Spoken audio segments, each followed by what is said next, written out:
ជាខ្មែរយ៉ាងចំបាំងក្រុងអង្គរចិត្តស្មោះសរស្មោះរួមរួមស្មោះទឹកភ្លេដែនសុខុមធ្លាប់គុំខានរុងរឿងល្បីខ្មែរប្រុសស្រីខំអួតដៃសាងរដ្ឋាយើងតស៊ូច្បាំងយកជ័យជុំយកទុកជាបដងប្រមិនស្ដាយទួសំខាន់រួមសាមគ្គីជួយជ្រោមទង់ជាខំរាស៊ូលុតាកម្ពុជាជោគជ័យយើងជាខ្មែរយ៉ាងចម្បាំងក្រុងអង្គរចិត្តស្មោះសរស្មោះរួមរួមស្មោះទឹកភ្លេដែនសុខុមធ្លាប់គុំខានរុងរឿងល្បី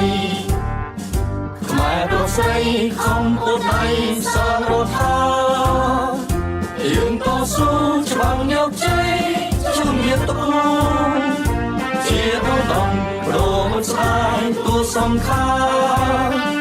រួមសាមគ្គីជួយជ្រោមទង់ជាខំរាស៊ូលុតាកម្ពុជាជោគជ័យ